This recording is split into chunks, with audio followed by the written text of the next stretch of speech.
Magnetic character लोग देख चुके थे।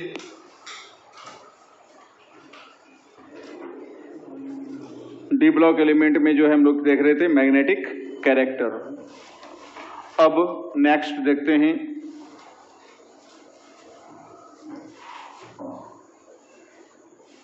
कौन नंबर होगा? 13। Formation of complex salt.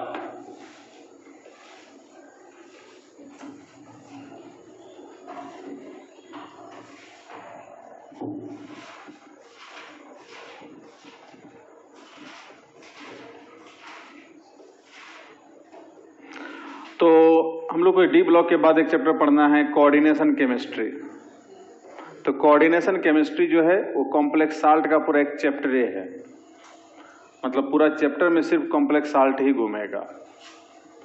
और ये कॉम्प्लेक्स साल्ट हमेशा बनाता कौन है? तो डी ब्लॉक और एफ ब्लॉक का एलिमेंट बनाता है। बाकी एस ब्लॉक और पी ब्लॉक का एलिमेंट इसमें मुख्य भूमिका नहीं होता है। मेन भूमिका किसका होता है? डी और एफ का। तो वो डी और एफ ब्लॉक का जो तत्व है वो जाके कॉम्प्लेक्स साल्ट का निर्माण करता है। उसका मेन रीजन है कि इसके पास डी उपकक्षा, डी ब्लॉक का रहेगा तो डी उपकक्षा सेकेंड लास्ट ऑर्बिट का डी उपकक्षा का विन्यास क्या है? अधूरा पाया जा रहा है। और एफ ब्लॉक जब जाएंगे तो हम लोग थर्ड लास्ट ऑर्बिट का जो एफ उपकक्षा होगा उसका विन्यास क्या है? अधूरा पाया जा रहा है। और अधूरा पाए जाने के कारण उसके पास बहुत सारा वैकेंट ऑर्बिटल पाया जाता है, खाली ऑर्बिटल। जैसे डी में 1 इलेक्ट्रॉन है, D1। स्कैंडियम में क्या है विन्यास? D1। तो D1 है तो डी में तो 5 ऑर्बिटल होता है, तो 1 इलेक्ट्रॉन तो कितने ऑर्बिटल है? खाली। बाकी 4 ऑर्बिटल क्या है उसका? खाली पड़ा हुआ है। तो वैकेंट ऑर्बिटल जो इसका पड़ा रह जाता है तो उसी वैकेंट ऑर्बिटल में इलेक्ट्रॉन का शेयरिंग करता है अदर एलिमेंट आकर के, या नहीं तो अदर कोई रेडिकल मूलक या कोई कंपाउंड जो उसके पास इलेक्ट्रॉन है उसका साझा करके एक कॉम्प्लेक्स साल्ट का निर्माण करता है। ये स्पेशली सिर्फ डी ब्लॉक और एफ ब्लॉक के लिए में ही हो सकता है, क्योंकि एस ब्लॉक और पी ब्लॉक में जो है चूंकि बाहरी कक्षा के जो इलेक्ट्रॉन निकलता है तो वो कक्षा ही खत्म हो जाता है, उसके बाद ऑर्बिटल खाली बचा हुआ नहीं रहता है। तो जिसके परिणाम स्वरूप वहां पर कॉम्प्लेक्स साल्ट का निर्माण नहीं होगा।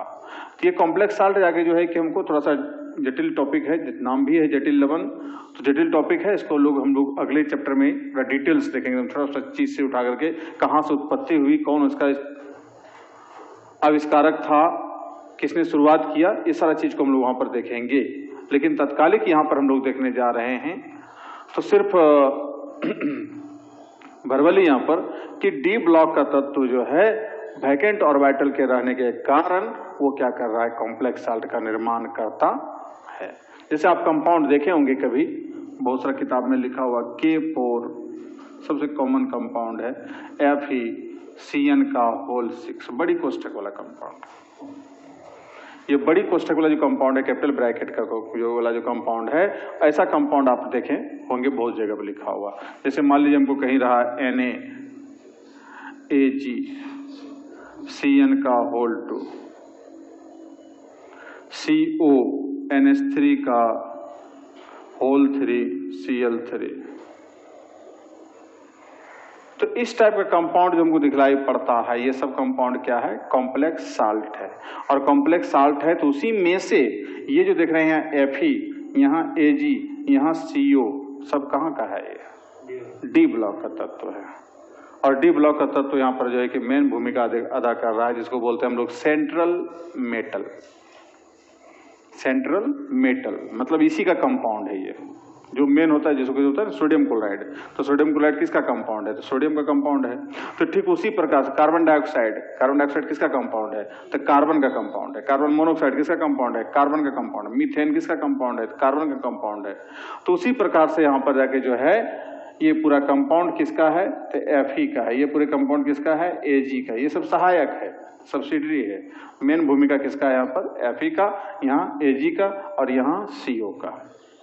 ठीक, तो इस प्रकार से जो है कि हमको यहाँ पर जब भी आएगा कोई न कोई डी ब्लॉक या एफ ब्लॉक का तत्व रहेगा। जो कि कॉम्प्लेक्स साल्ट का निर्माण करेगा।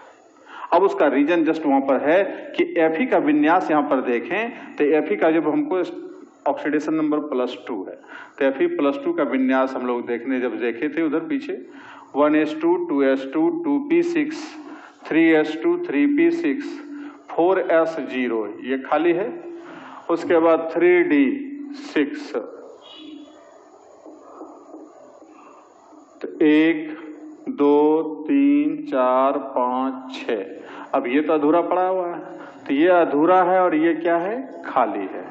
ठीक है, अब जब चौथी कक्षा आ गया है तो 4p भी तो होगा कहीं खाली पड़ा हुआ, 4d भी तो होगा कहीं खाली पड़ा हुआ। जब चौथी कक्षा आ चुका है तो इस प्रकार से ढेर सारा ऑर्बिटल यहां पर क्या होता है, इसके पास खाली पाया जाता है, जिसके परिणाम स्वरूप ये जो ये देख रहे हैं ना, इसको बोलते हैं हम लोग वहां की भाषा में, उस चैप्टर की भाषा में लिगेंड। तो ये लिगेंड जो है जिसके पास लॉन पेयर इलेक्ट्रॉन या निर्जन जोड़ी इलेक्ट्रॉन पाया जाता है, उसके इलेक्ट्रॉन को अपने पास रख करके कोऑर्डिनेट बॉन्ड बनाता है, उपसहसंयोजक बंधन बनाता है, और जो कंपाउंड बना वो क्या बन गया, कॉम्प्लेक्स साल्ट या कोऑर्डिनेशन कंपाउंड। इसी का दूसरा नाम है कोऑर्डिनेशन कंपाउंड। ठीक है, तो वो जो है हमेशा कौन करेगा, तो डी ब्लॉक का तत्व कर सकता है या तो एफ ब्लॉक का तत्व कर सकता है। एस और पी वाला कभी नहीं बना सकता। एस पी आएगा साइड से आएगा, ये मेन भूमिका में नहीं आएगा।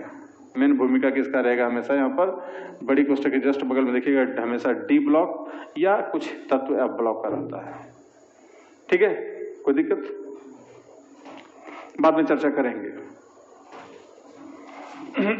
एक आध तत्व एस ब्लॉक और पी ब्लॉक का भी है जो भाग लेता है, लेकिन मोस्टली डी और एफ का रहता है।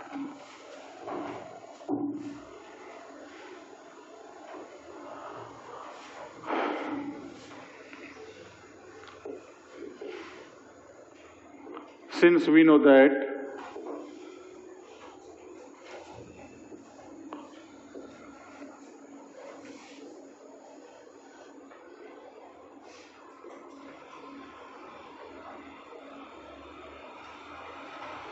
orbitals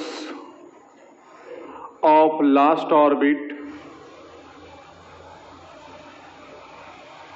and d suborbit of second last orbit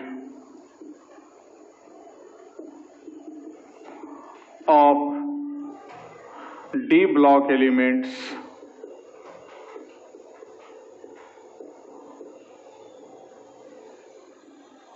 are found as empty and incomplete.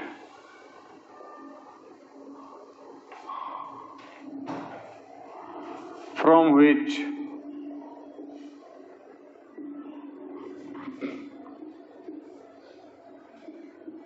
these elements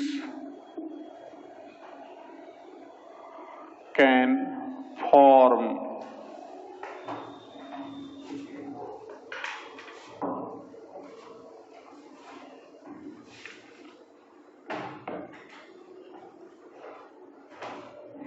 कलम जरा सा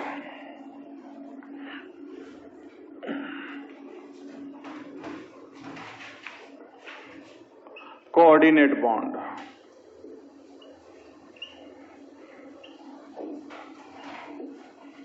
with element or compound or radical having lone pair electrons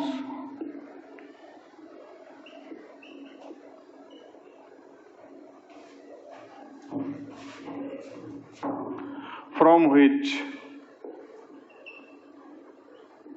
a new type of compound is formed,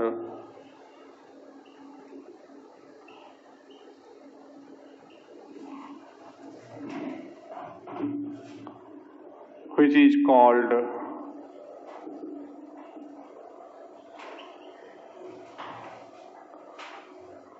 complex salt.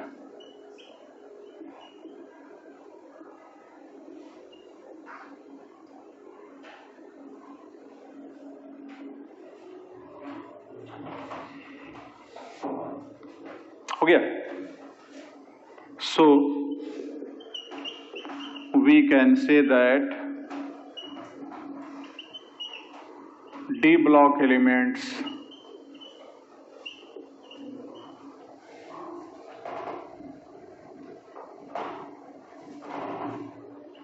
form many complex salts। चूंकि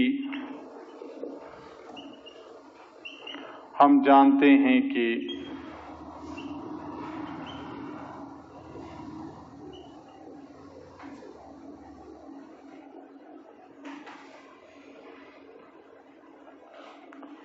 D block के तत्वों के बाहरी कक्षा के ऑर्बिटल तथा बाहर से दूसरी कक्षा के डी उपकक्षा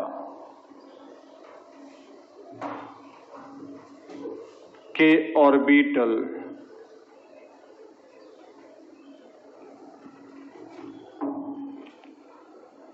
का विन्यास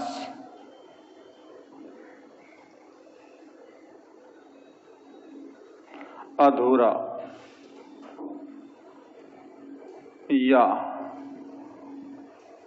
खाली रहता है, जिससे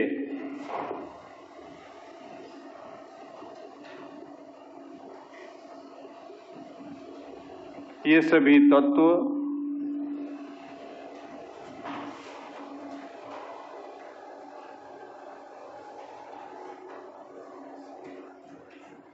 निर्जन जोड़ी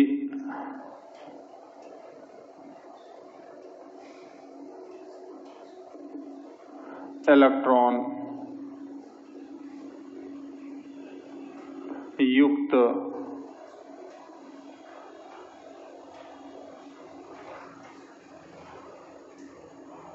अन्य तत्व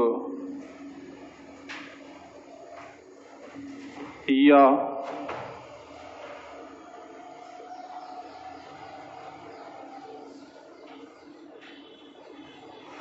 यौगिक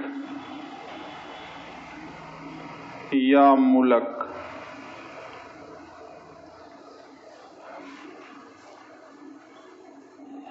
के साथ कोऑर्डिनेट बंधन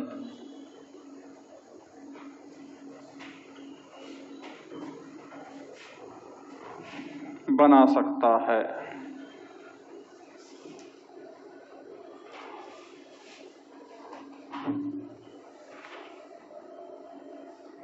इस प्रकार प्राप्त नए तरह के यौगिक को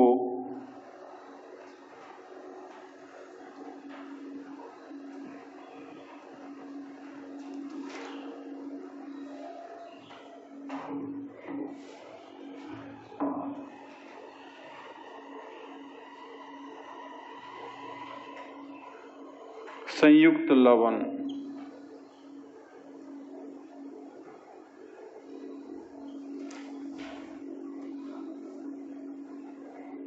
कॉम्प्लेक्स साल्ट कहा जाता है। अतः हम कह सकते हैं कि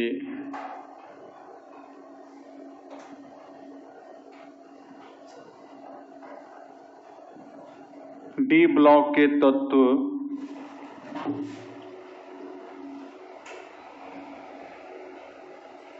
विभिन्न प्रकार की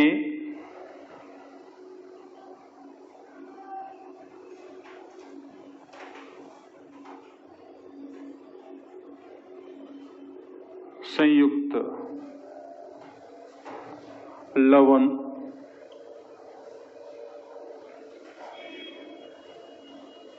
का निर्माण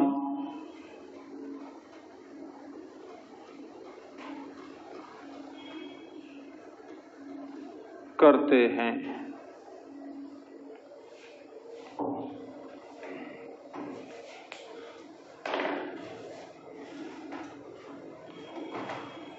हो गया।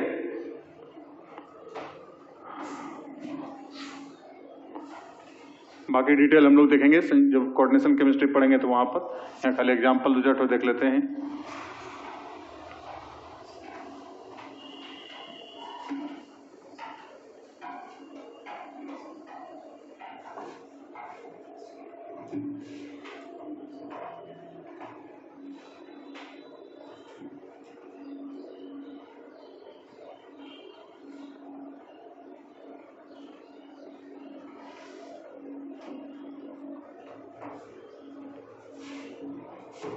जैसे यहाँ पर एग्जाम्पल देखते हैं,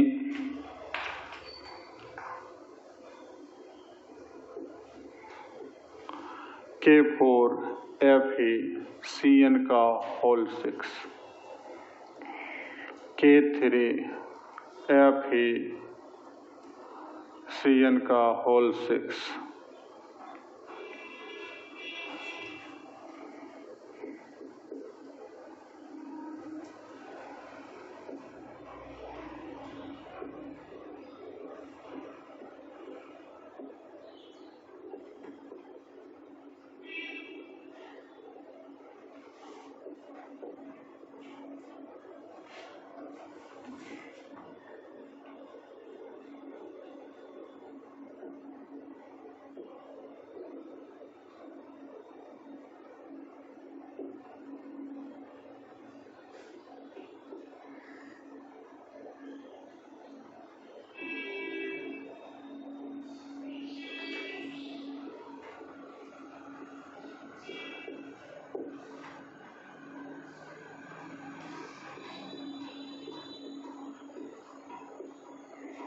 एटसेट्रा।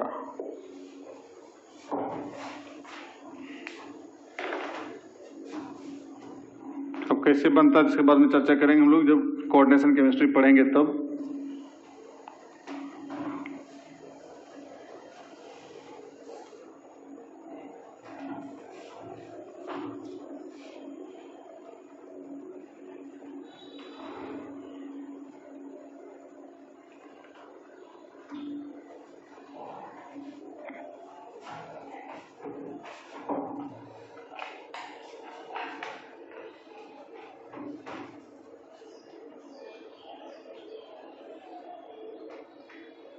जल्दी जल्दी कीजिए।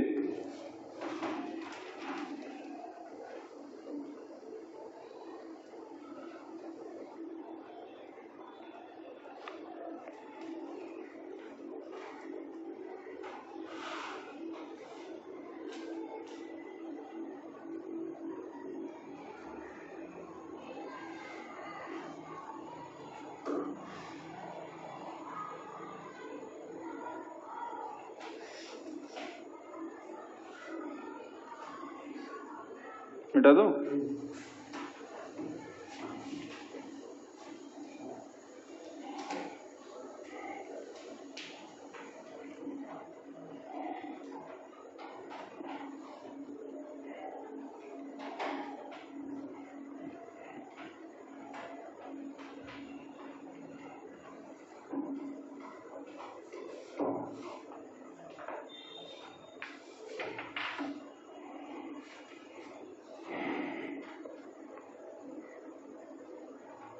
अगला नंबर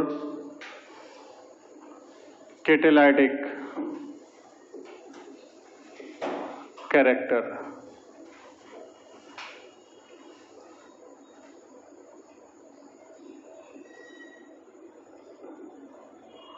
उत्प्रेरकीय गुण।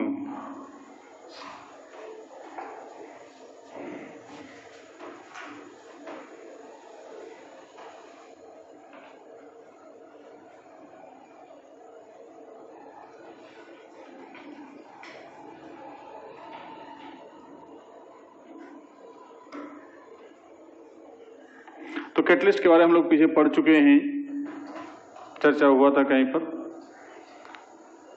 कि वैसे रासायनिक पदार्थ जो स्वयं किसी भी रासायनिक प्रतिक्रिया में भाग नहीं लेता है परंतु प्रतिक्रिया के दर को प्रभावित करता है, तो उसे हम क्या कहेंगे?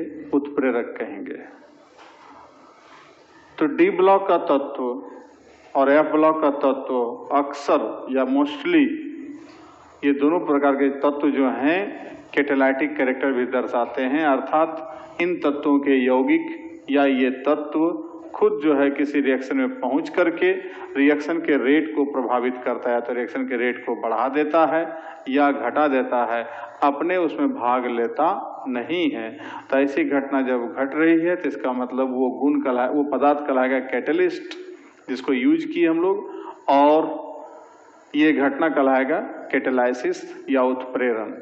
तो डी ब्लॉक का तत्व या एफ ब्लॉक का तत्व और उसका यौगिक वो क्या करता है? कैटलिस्ट की तरह कार्य करता है, अर्थात रेट को बढ़ाने घटाने में उसका यूज कर सकते हैं। तो बहुत जगह रिएक्शन में दिखाई पड़ेगा, जो अधिकांश क्या है?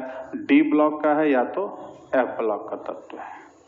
ठीक है, अब उसका रीजन यहां भी वही है कि इसके पास वैकेंट ऑर्बिटल पाया जा रहा है, ऑर्बिटल इसके पास बहुत सारा है, तो उसके पास जो एनर्जी है उसी एनर्जी का उपयोग करके वो क्या करता है? रिएक्टेंट जिसके साथ रिएक्शन जिसके साथ उसको डाले तो वो प्रतिकारक को कुछ एनर्जी दे करके उसको एक्साइटेड स्टेट में ले आता है। ग्राउंड स्टेट में था, भूमिज अवस्था में था, उसको उत्तेजित अवस्था में ले आया, तो वो जाकर के उत्तेजित अवस्था में लाने की प्रक्रिया जो है कि वो कंप्लीट करता है एनर्जी दे करके, जिसके परिणाम स्वरूप प्रतिक्रिया का दर क्या होता है? प्रभावित हो जाता है। ठीक, नीचे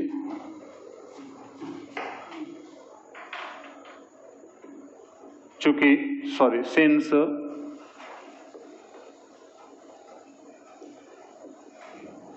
D block elements have many vacant and incomplete orbitals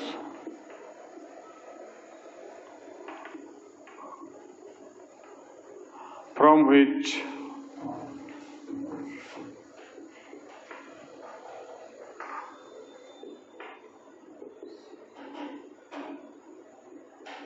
these elements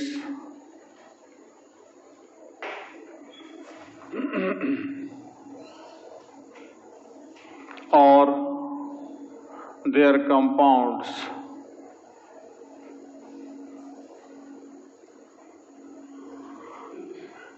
can be used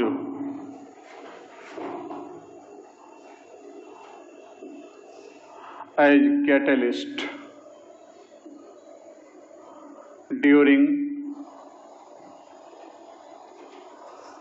any chemical reaction.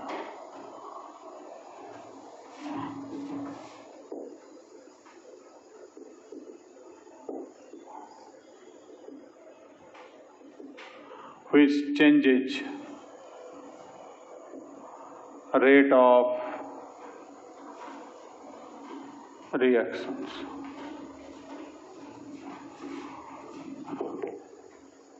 Because of these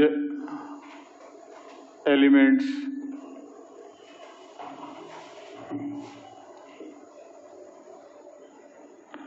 or their compounds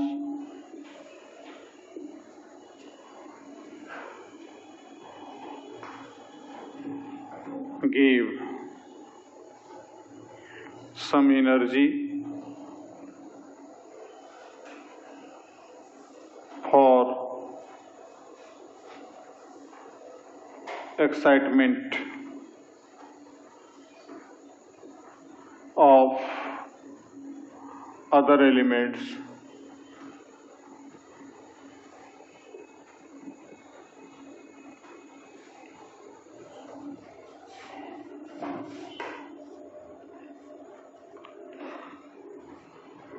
as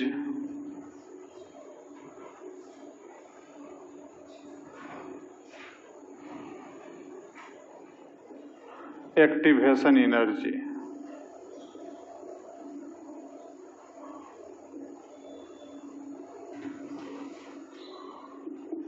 Then rate of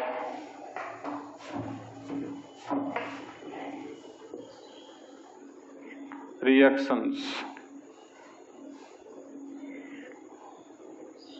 is changed.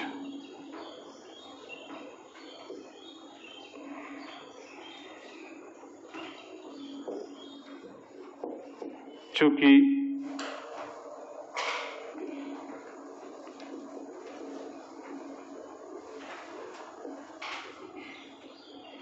D block के तत्वों के पास काफी अधिक संख्या में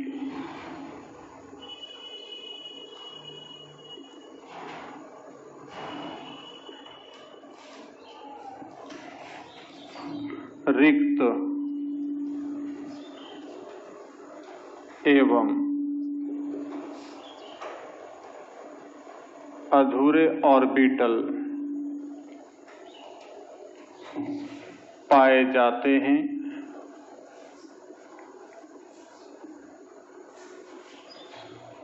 जिससे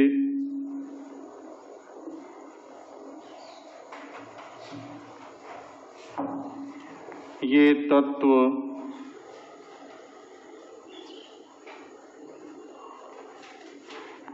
या इसके यौगिक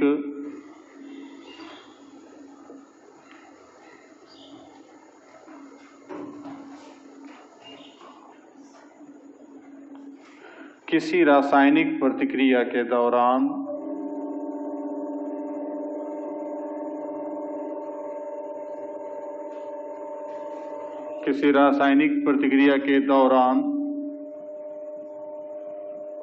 उत्प्रेरक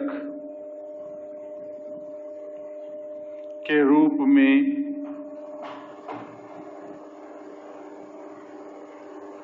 उपयोग में लाए जा सकते हैं।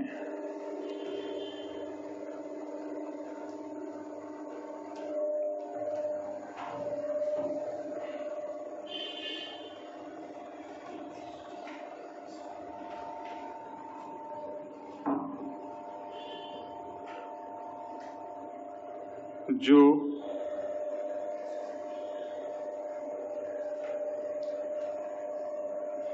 प्रतिक्रिया के दर को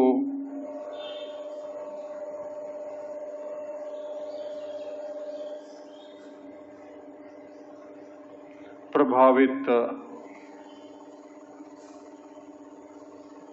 करता है, क्योंकि ये सभी तत्व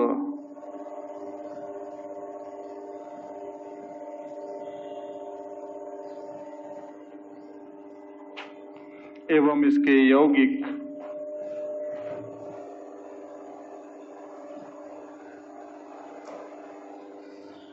किसी प्रतिक्रिया के दौरान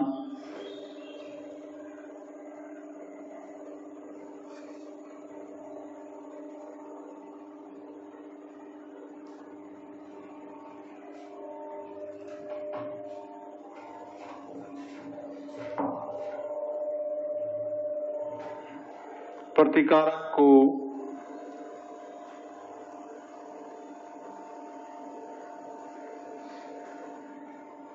कुछ ऊर्जा सक्रियण ऊर्जा के रूप में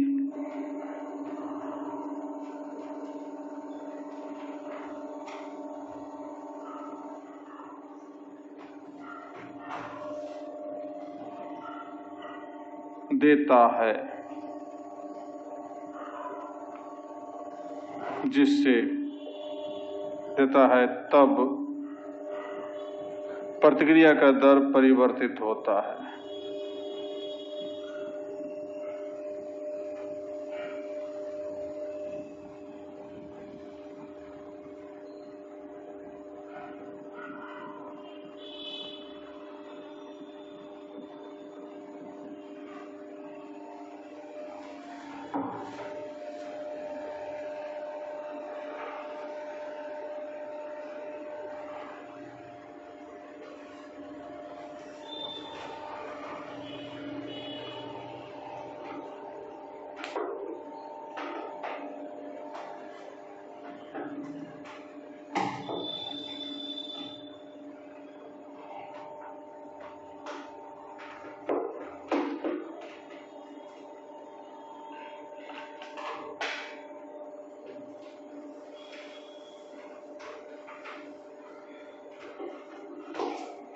हो गया?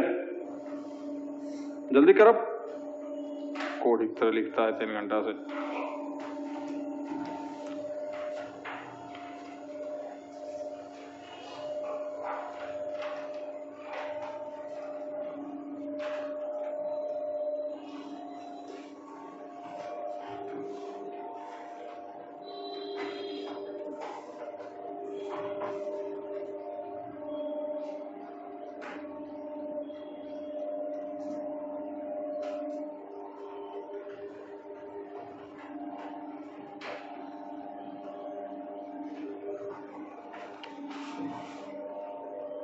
तो बहुत सारे रिएक्शन में जो है कैटलिस्ट के रूप में जो यूज होता है वो कौन होता है? तो डी ब्लॉक का तत्व या उसका यौगिक।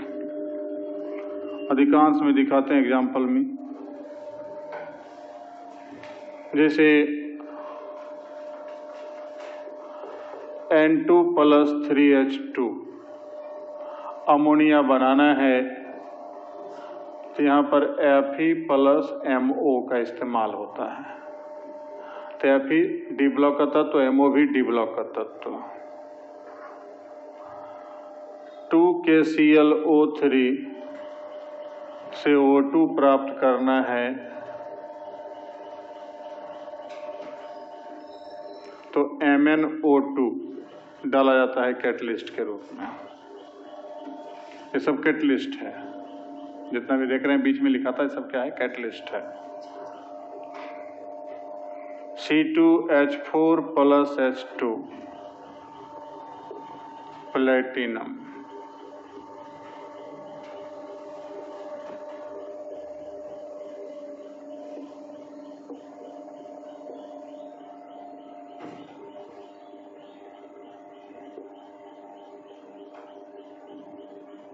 या कैडमियम। ये सब का सब nickel, cadmium, platinum, Mn, Fe, MO, ये सब का सब क्या है? डी ब्लॉक का तत्व है। इसलिए सब इसका इस्तेमाल हो रहा है यहाँ पर हमको किस रूप में? कैटलिस्ट के रूप में।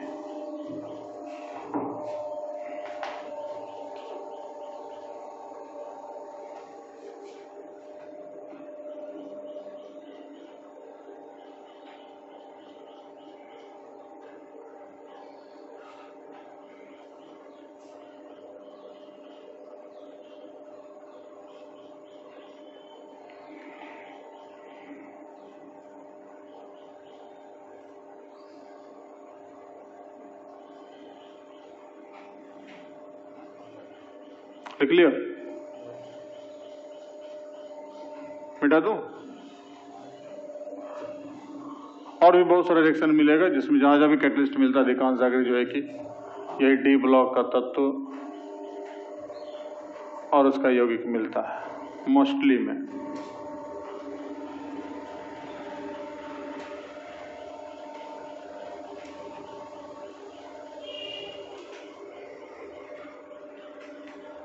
अगला नंबर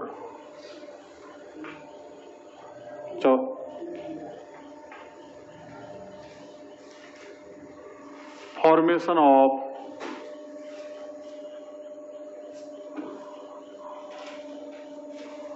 colored compound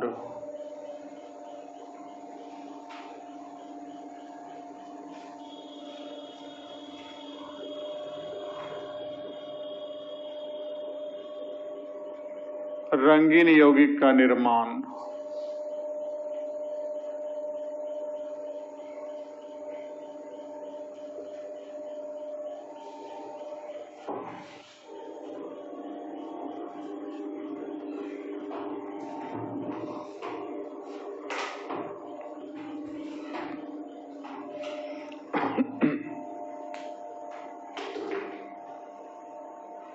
हो गया? तो पहले हम लोग समझ लें इसको और उसके बाद तो फिर लिखेंगे, देखेंगे। तो कलर्ड कंपाउंड का जो निर्माण हो रहा है तो डी ब्लॉक के तत्वों के द्वारा हो रहा है। तो पहले हम लोग ये जाने कि कलर होता कौन कौन है। कैसा कैसा कलर किस प्रकार से, जैसे आपने पढ़ा होगा फिजिक्स में primary colour, secondary colour, tertiary colour वगैरह सब। तो जिसमें 3 ठो होगा प्राइमरी कलर, उसके बाद बाकी जो मिलाते हैं 2 कलर मिलाए तो सेकेंडरी हो गया, उसके बाद फिर और कलर मिलाते जाते हैं हमारा क्या होगा, टर्सरी हो जाएगा। तो कलर का मिक्सिंग जब करेंगे तो अलग अलग कलर पैदा लेगा। अब यदि हमको पूछा जाता है कि जैसे मान लीजिए हमको यहाँ पर है कोई भी चीज रंगीन पदार्थ है, ठीक है, जैसे देखें कलम देखें, तो जैसे एक कलम है, तो कलम आपसे पूछा जाता है कैसा दिखलाई पड़ रहा है, तो कहेगा कि किस कलर का दिखलाई पड़ रहा है, ब्लू बोल रहा है, क्या है, ब्लू। जैसे यहाँ पर ये कलम है, इसको पूछा जाए तो कैसा दिखलाई पड़ रहा है, रेड। लेकिन फिजिक्स के अनुसार से ये क्या है, गलत है, कि किसी भी सब्सटेंस का अपना कोई कलर होता ही नहीं है। कलर हम लोग जो देखते हैं वो due to reflection of light, कि प्रकाश की किरणें इस पर आकर के यहाँ पर टकरा रहा है, और टकराने के बाद यहाँ पर जाकर के जो है क्या हो रहा है, ये रिटर्न होकर के आपके आंखों तक पहुंच रहा है, जिसके परिणाम स्वरूप इसका कलर हमको दिखलाई पड़ रहा है। अन्यथा यदि ये रेड और ब्लू की बात हो रही है, होती है, यदि ऐसा अपना इसका ओरिजिनल कलर रेड ब्लू होता, तो वैसे कंडीशन में अंधकार कमरे में भी रेड ब्लू दिखलाई पड़ता, लेकिन ऐसा होता नहीं है। जब लाइट रहता है तब हमको रेड ब्लू दिखलाई पड़ रहा है, या अलग कलर को डिफरेंट टाइप का कलर दिखलाई पड़ रहा है। इसका मतलब हम लोग कोई भी चीज को देख रहे हैं लाइट के कारण देख रहे हैं। अब हम लोग चलते हैं स्पेक्ट्रम के बारे में। तो हम लोग ये जान रहे हैं कि दुनिया में जितना भी प्रकार का व्हाइट लाइट है वो जो है कि कई अलग अलग प्रकार के रंगीन किरणों के मिलने से बना है। उसी में से कोई पदार्थ पर जब सफेद प्रकाश पड़ता है, अब वो सफेद प्रकाश जब पड़ रहा है तो उसमें से अधिकांश किरणों को क्या करेगा, वो पदार्थ अवशोषित कर लेगा, और कुछ विशेष रंग के किरण को क्या करेगा, परावर्तित कर देगा। तो जिस रंग के किरण को परावर्तित कर रहा है वही रंग का किरण हमें दिखलाई पड़ता है, बाकी जो अपने पास अवशोषित कर लिया वो कलर दिखलाई हमको नहीं पड़ता है।